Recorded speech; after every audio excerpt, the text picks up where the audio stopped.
Iyi ni BBC Gahuza Miryango ivugira i Nairobi kuri metero 19:31 ku mirongo ya FM mu biyaga bigari no kuri interinete kuri bbcgahuza.com.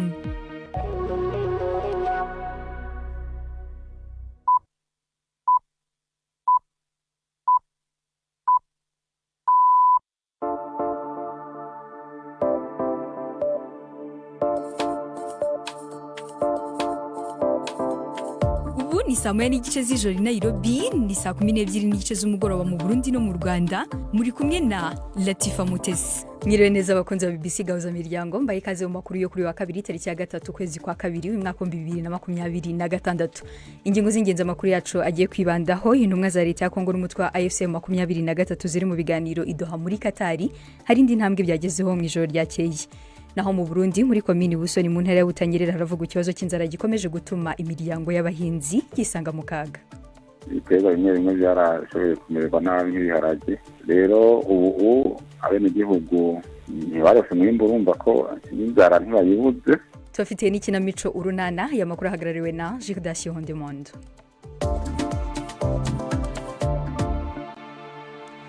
Mbere gutangira amakuru ku buryo burambuye, Chansa nayo amakuru agezweho hirya no hino. Ibiro vy'umushikiriza manza wa Paris bivuga ko vyasatse ibiro vy'urubuga X rwa Elon Musk mu ntumbero yo kugira amatohoza yatangwe mu ntango z'umwaka kubivuga ko hari vyahinduwe mu buhinga bukurikirana ivyo burukoresha kunda kuraba bizwe nka algoritme.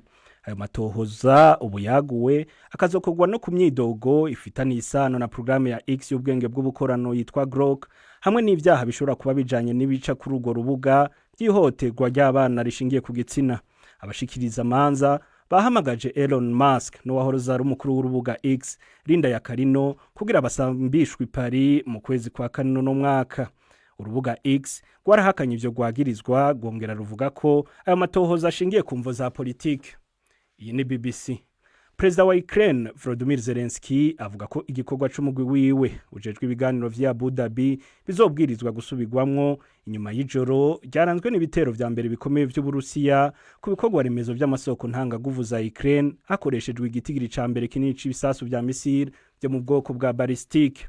Zelensky yavuze ko Uburusiya bwikize mu kiza c'icimviro ca Amerika cyo guhagarika ibitero mu gihe gito aho gushigikira inzira y'ibiganiro bukaba ahubwo bwaciye bwegeranye ibisasu mu kurindira iminsi y'ubukonje bukabije. Ni inkuru ya Sarah Rensford mumva mu ijwi rya Gildas Hondemondo. Hakoreshejwe misile ziharurwa muri mirongo n'amadrone aharurwa mu majana, cari igitero ca mbere kinini kurusha ibindi vyose vy'uyu mwaka ku nyubako za Ukraine z'amasoko ntanga nguvu.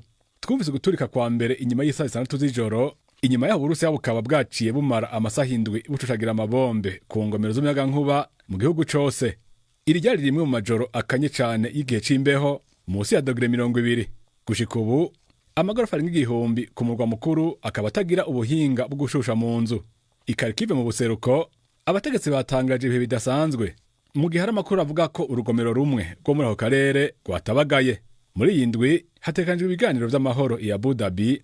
Ariko perezida wa Ukraine Zelensky avuga ko ibi bitero bigaragaza ko Uburusiya buriko buhitamwo iterabwoba no kongereza umurindi w'intambara haguhitamwo inzira y'ibiganiro. Perezida wa Colombia Gustavo Petro bariko barabonana na Donald Trump mu ngoro ya Maison Blanche kugira baganire ku migambi yo kugwanya ubudandaji bw'ibiyayuramutwe no kuteza imbere ubudandaji hagati y'ibihugu vyabo. Ivyo biganiro bije inyuma y'amezi menshi hari cuka kibi hagati y'abo bategetsi babiri aho bagiye baranaterana ibitutsi ku mbuga hwaniro. Gustavo Petro yaraneguye cyane ibikorwa vya gisirikare vya leta zunze ubumwe za Amerika muri Venezuela, ibitero ku bwato bivuga ko butware biyayuramutwe, ibikorwa vy'ubwego gubahiriza amategeko y'abinjira n'abasohoka byo gufata bimukira, hamwe n'ingene Amerika ishigikira Israel. Ku rundi ruhande, President Trump yaragirije mugenzi we wa Colombia kuba afise uruhara mu rudandazwa rw'ibiyayuramutwe n'ahatigeze atanga ivyemezo. Latifa. Urakoze cyane Chansar.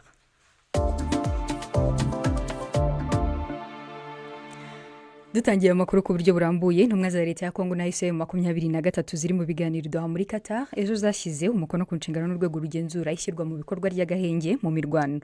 N'urwego rushyigikiwe n'umuryango mpuzamahanga w'ibihugu byo mu karere k'ibiyaga bigari uzwi nka ICGLR. Impande zombi kandi zongeye kwiyemeza kubahiriza ko gahenge zarumvikanye mu kwezi kwa 11 k'umwaka ushize, ariko kakaba katarabujije ko imirwano ikomeza. N'inkuru ya Prime Ndikumagenge. Itangazo ry'uko impande ziri mu biganiro zaraye ziteye iyo ntambwe ryasohowe n'ubushikiranganje bwa Qatar bujejwe imigenderanire. Ico gihugu akaba arico kiriko kirahuza leta ya Kongo na M23.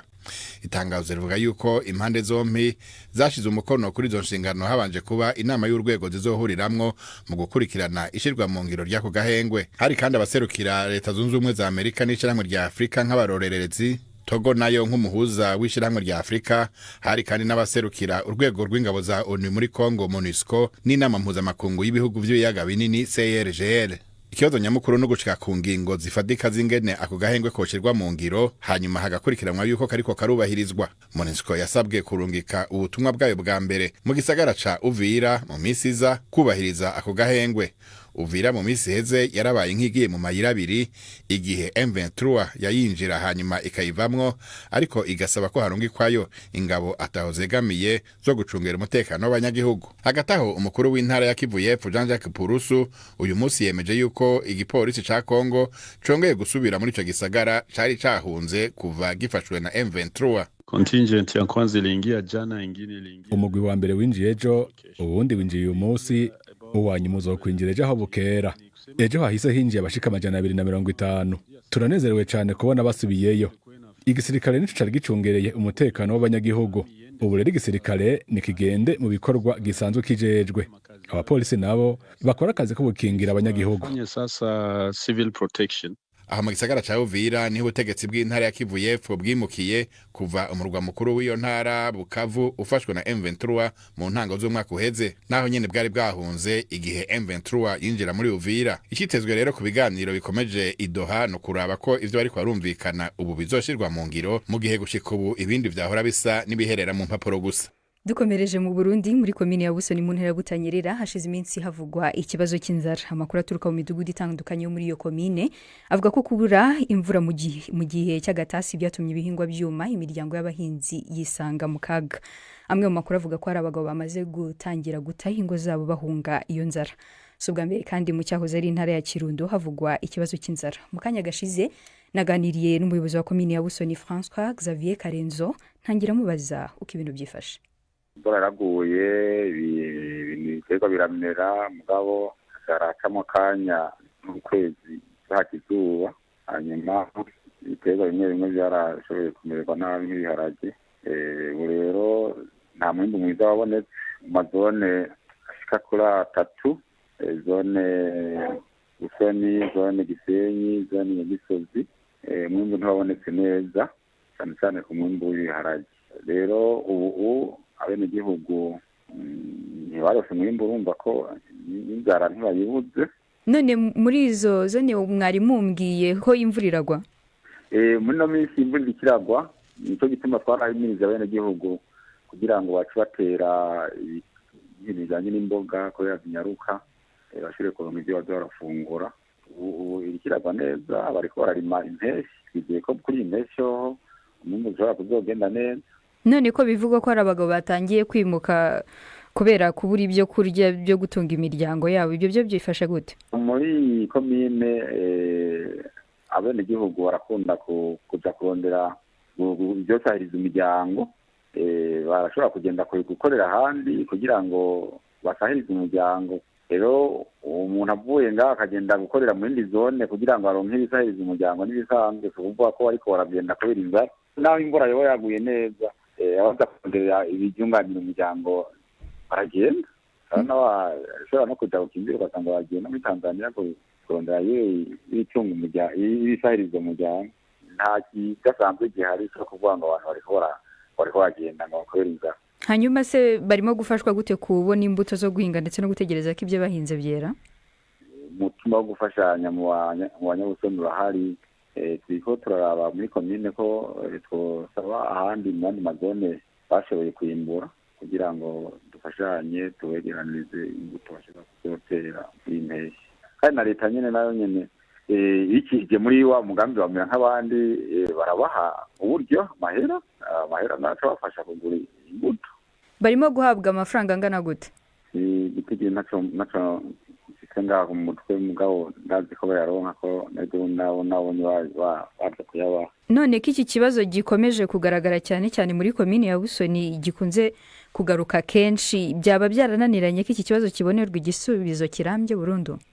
Oya ntibyananiranye ko ironka inyishu kubera leta nta kutari kiragira n'abafasha mu iterambere ntako batariko baragira kugira ngo abenegihugu baje barakoresha. Urabona ko muri iyi komine harimo ibiyaga kugira baje bakoresha amazi yo mu biyaga mu kuvomera.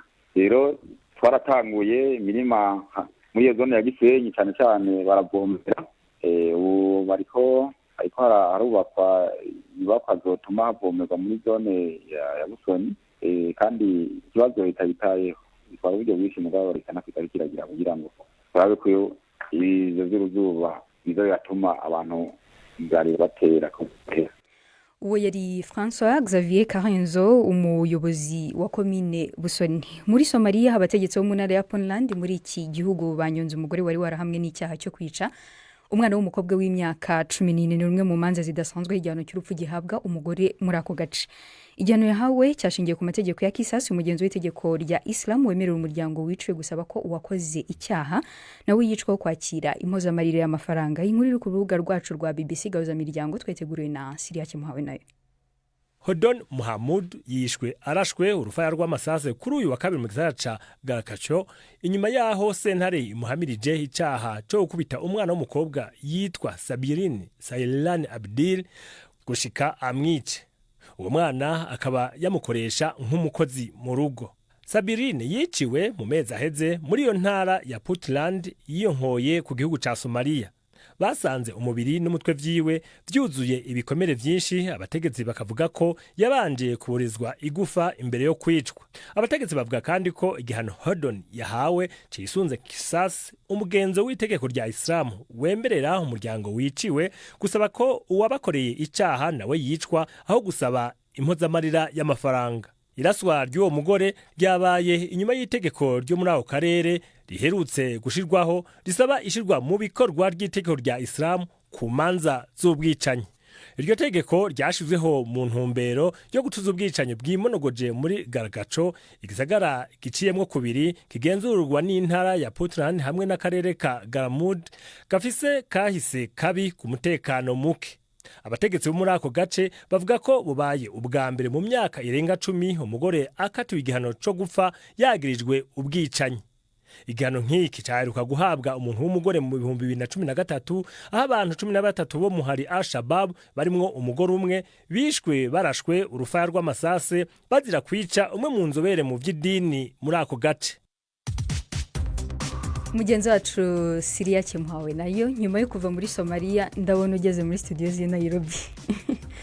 Hanyuma rero dukomereje mu bitekerezo byatanzwe n'abadukurikira ku mbuga nkoranyambaga, ndabona bakomeje kudukurikira ari benshi. Baravuga bati Ego Latifa urakoze cyane cyane abo bagize ico bavuga bavuze cyane ku nkuru y'umugenzi wacu Balance Rwamukwaya yitavye Imana imyaka 70 yaramaze imyaka myinshi akorera televiziyo na radio by'igihugu cy'u Burundi hamwe n'u Rwanda. Rero benshi babihanganishije umuryango ngo Gadiane havuze ati isi ni nka bisi buri muntu agiraho asigara. Ubwo rero niho he tumusabire ku Mana kandi tuzirikane ubufura bwiwe, Nyagasani amutuze aheza. Hama Alfonso Gaho yavuze ati uyu mugabo yaragakoze pe, Imana imuhiruhukiro ridashira. Nayo ku nkuru ya M23 yiyamiriza FARDC ishaka kwigarurira Minembwe, Elson Ntakirutimana avuga ati ese ibibazo Minembwe ari mu Rwanda hari beneho. Ati ese bibazo Minembwe hari si mu Rwanda hari beneho. Hama hari Mukundwa Patrick avuga ati ese barwana bavuga bagiye barwana bucece. Hama witwa Okran Owen avuga ati iyo bariko barakubitwa basohora amatangazo y'urutavanako. Sabiyumva Jean Claude we yagiriza BBC avuga ati BBC nayo isigaye ari y'umuvugizi isigaye umuvugizi wa M23. Hanyuma rero abashaka gukurikirana ayandi makuru ya BBC boja ku rubuga rwacu rwa BBC Gahuza Miryango, ku rubuga rwacu BBC Gahuza Miryango ari BBC Gahuza akaburungu.com, kuri Facebook no kuri X ne kuri BBC Gahuza. Urakoze cyane Siriaji.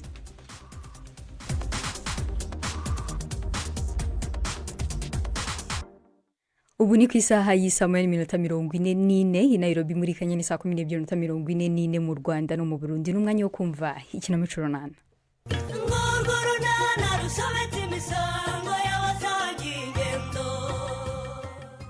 Rena Sori nawe akomeje gahunda bihaye ya siporo nubwo Sori nabitamworoheye.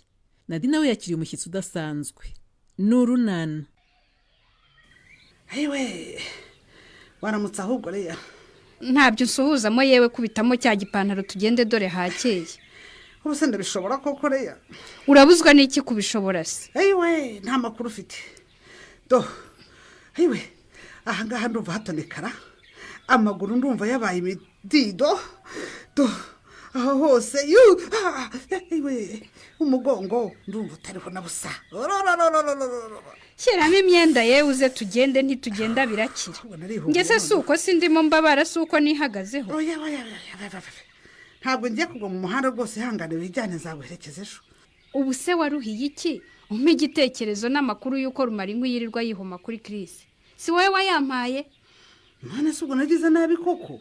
Ko nanjye nashakaga ko twagira icyo dukora se ngiriya Rumaringu nyine itazagutwara umugabo, ubwo narahemutse. None uremeye dutsinzwe rugikubita. Ariko se ko numva byaba ari ubugwari we. Gutsindwa tutarwanye rwose oya n'ububwa. Byaba ari ububwa. Sibyo nkubwire se nyine. Aha rwose twaba dutsinzwe tutaburanye. Umva. Reka nkubitemo ya pantaro wampaye maze nze tugende. Ntiwumva se. Gusa ari kumbabarire. Noneho ntabwo twihwanyagura rwose turagenda gake gake. None se ubundi twe siporo turayikeneye. Gahunda yacu ntuyizi. Ntidushaka tugende tubara ibirenge.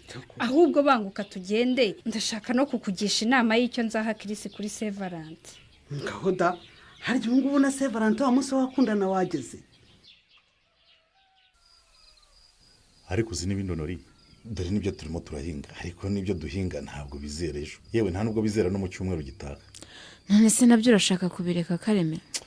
Oya sinabireka, ahubwo nageze igitekerezo cyo gushaka kandi kazi nabibangikanya ku buryo igihe mvuye mu murima nimugoroba najya nkajyamo kakamu udufaranga two gukemura utubazo tumwe na tumwe twihutirwa. Ubwo se wakuraho akazi rwose uzajya gukora nimugoroba gusa? Buriya nshatse igare nkajya kwiseta hamwe na ba William najya mbura igihumbi ntahana. Igare se uzarikura he ko ntaryo ugira Kareme? Igare urikodesha nyiraryo ukajya umuverisa igihumbi cya buri munsi. Nese ubwo uzabye kujye guhinga nuva ujye kunyonga igare ubundi ubone igihumbi cya nyiraryo ubone n'igihumbi utahana Kareme? Shani yo natahana 500 harimo amajya 2 cyangwa 3 y'umwana. Ejo nazana ndi 500 harimo isabune dukarabye iminsi ngahe. Urumva?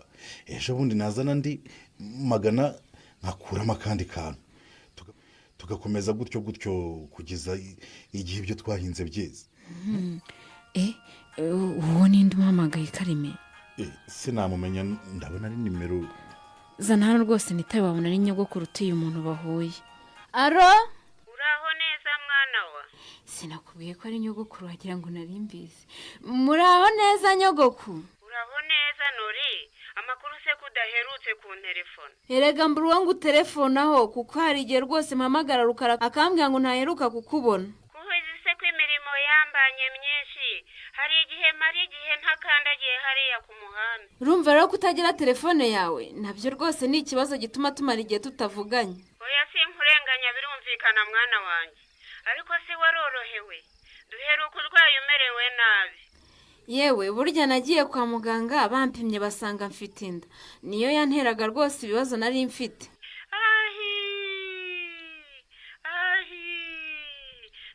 Nuko mwana wanjye. Sama wongera usanga ubyara usagamba ugwira ubinganza marumbo muri uwo muryango. Ndabinganza marumbo se mabo kuri hano yanyoroheye nyogoko. Y'abazungu ntakagukango Nori. Yarabyaye nawe uri kubyara. Uko yashatse kandi muri uwo muryango niko nawe wawushatsemo. Tuzu byara usubireyo bwangu nta mahwa. Naho nyirabazungu bumwihorere ntacyo yagutwara. Sorry nawe. Uzi ko uyu munsi dero yaciriye we. Dore ba Rumaringu ingaba ariye. Urababonye? Singaba hano imbere yacu se. Kugira ngo se ndareba ko nashizeho gacupa. Nabaye ibyatsi neza. Reka duhagarare noneho tubasomere. Ariko ndabona aranye si wenyine nta Chris bari kumwe. Ubundi se hane nisi badushaka. Umva ye. Reka rwose tumukandire nto mu jisho twigendere. Nashakaga kumusebereza imbere ya Chris ku buryo atazongera gutinyuka no kumureba mu maso. ariko nta kundi nyine ubuze ndamena umujyi reka nawe mubwire mukuru guture. ese kuducaho utadusuhuje muko mwebwe bande twebwe sori na nareya ntabwo mbaza ariko watumenya ute se umaze igihe wishingaraza kuri sheri wanjye kuko amaze iminsi rero akuvugisha ubwo urumva upima nka toni yose. sheri wawe uwo ninde ko numva ntamuzi ahubwo tubwira aho ari kuko niwe turimo gushaka. ibyo se bishatse kuvuga ko mutazi aho sheri wanyu yagiye ari njye umwishingarazaho nkambarusha no kumenya aho arira.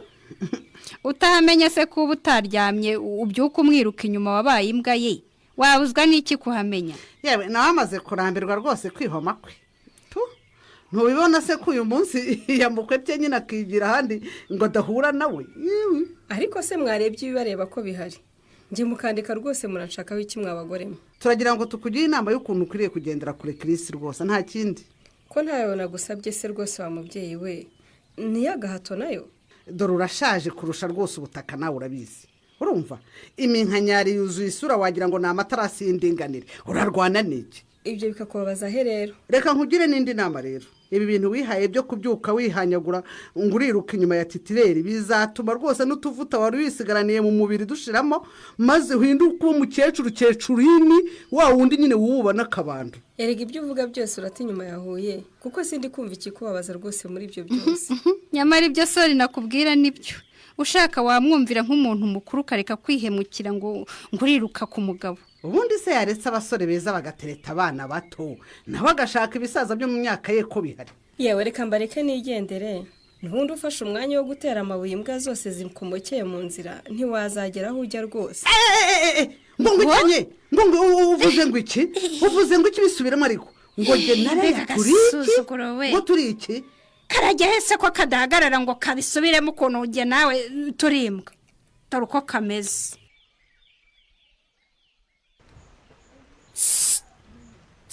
umva reba hano nkubwire kidogo. yewe se wowe cyane niko simbona ni Nadine ra Dine wangu uracyabaho sinari guheruka. Nadine warahindutse umva ntabwo nari nyigutekereza pe ko mutaherukaga inahase. bibazo yaravutse Nadine patro wanje akafariki dunia mu bihe bya coronavirus mbese mbura akazi bibazo mengi sana. pole sana kubura akazi birababaza cyane lakini ubu ni mahoro. Ibintu biza cyane ni sawa cyane ni neza. okay nabonye ikamyo yingine urabona nagarutse mu kazi pesa niko nyama nagura nzoga zirahari ntakibazo. umva sinyibona umwanya wo kujya muri ibyo pe ubu nanjye mba niviye kurangura utuntu nikorera business yanjye. Nadine ndakumva mu munsi yashize nakuja hano ngaparika ikamyo nkajya kwica inyota Nadine nkashaka wapi kumubura. Nadine nkibaza umugore wanje yagiye nyine utubari ntabwo nyitujyamo nibereye mu rugo nk'utwo tuntu twanjye nyine nimugoroba nkatugeza ku gasantere nyine nkajya gushaka abakiriya. ndo sababu ingawa mbona umebadilika sana Nadine haba hiki umeanza kuzeeka kidogo kidogo we Nadine. none se imyaka ntubizi ko ari nk'inkora ntawe wihisha. lakini hakuna shida Nadine nkabisanzwe urandaza tumwe byeri tukure nyama. yego reka sinkibigenderaho. hapana usiwe na wasiwasi Nadine. reka maya kula na kunywa byeri na mafaranga yiko nakupatia 5000 francs. umva ikibazo si amafaranga erega ahubwo izo nzira nazivuyeho. ngwiki hawezekani. reka Nadine sheri wange usidanganye. najua bado kazi ile ya pembeni unafanya. kandi ngo akajya kumbwira ko ibyo bintu nabivuyemo kera cyane. ubu ndangajwe imbere n'icyanteza imbere nkoresheje amaboko yanjye apana gutera imbere mwigurisha. reka unajua nini Nadi nyine nabivuyeho turatana ndebe ibyo uvuga kama ni ukweli. kuki se wumva ko nkubeshya wiro Nadine sikia kwisi yose na msichana ukora kazi ya maraya aindukire avemo ni impossible. byose ni kubizi maraya barabona mafaranga mengi sana tawareka kazi inampatia mafaranga mengi kama hayo. reka nzikorera akazi kanjye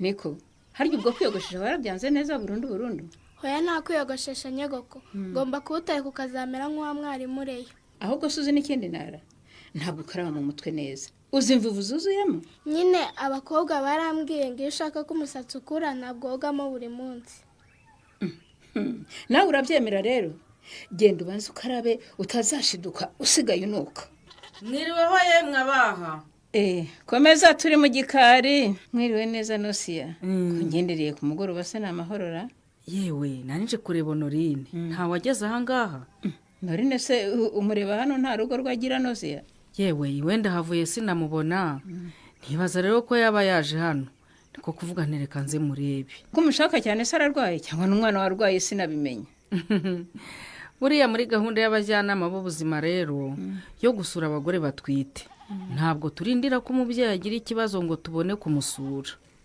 none se nyine ko musura abatwite Honorine we uramushakaho iki Honorine se we ntatwita nyirabazu ego ko cyangwa urashaka kubimpisha bya bindi byanyu abakecuru muvuga ngo ntawe utwita ngo abivuge utiki Nosiya ntabwo numvise subiramo numva ngo iki ndakubwiye ntigeze kwa Karemera nsanga umugore ntahari ntekereza ko yaba yaje hano niko kuza kuhamurebera rwose icyo nshaka kumva neza nicyo uvuze ngo uje kumureba nk'umugore utwite nibyo cyangwa ndumviranye oya ntabwo wumviranye none se ntabwo ubizi ko umukazana wawe atwite inda ya kabiri Nosiya Karemera na mukwiwe ndabonye ntibambonye iyi si inshuro ya kabiri basama bakampisha nkabibwirwa n'ibisiga n'inyoni zitambuka mu kirere koko Nadine sheri kubera iki unakata kufungura muryango erega ikibazo cyawe ntabwo wumva aho twahera unyinginga nguhakanira iyo mba nkigendera muri izo nzira ntibiba byanabaye byanarangiye Nadine sheri wangu mbabarira ariko sikia nikwambie nitakupatia na mafaranga ya umva nakuvuga amafaranga nsigaye nyakorera nkoresheje imbaraga zanjye n'amaboko yanjye mbabarira rero Nadine sheri nangaye fungua mlango kidogo ninjire ndani kwinjira ntabwo bishoboka ahubwo umbere umuntu mwiza wagenda nkisangira abana mu nzu Nadine mbabarira ndategereza kugeza saha y'abana baryamye noneho umfate neza basinziriye ako se wagiye ntabwo bamenya kama mama nafanya nini na mbabarira rwose mbabarira ugende wa mugabo ese burya wabonye umushyitsi Nadi reka nta mushyitsi mfite Patrick rwose nawe ndebe hano hari umugabo gusura habari kaka wiriwe Petit habari niko si wowe uhoze kuri saro yo gushishana kaka ndakwibutse ni njyewe kuwa jano kwa Nadine muraziranye unaniuliza hivyo kweli kama unakuja na mafaranga yako mbabarira ntabwo nziranye nawe na mimi nataka service kama hiyo mbeho ya Nyarurembo ni nyingi sana sinararabira mugore ariko ibyo uvuga ni ibiki wiro urone hano se ni iwawe arakubashyira ata Patrick ntabwo hano mfitanye n'uyu muntu rwose nayo pe nayo lakini Sherina oya ntabyasheri rwose ngiye babari lakini Sherina Dine oyigirayo hiyo si nzuri kweli kama huyu kakangu analeta pesa na mimi naleta kunyima bintu no uga mofrere kandi aje nyuma yangu sivyo Nadine byiza nje naje mbere undaze na huyu mofrere azagaruka ejo genda nyine genda uyu munsi namutanze mbere Nadine ngaho muramuke mugire byiza genda Petit genda uyu munsi ni wangu none se uragiye Patrick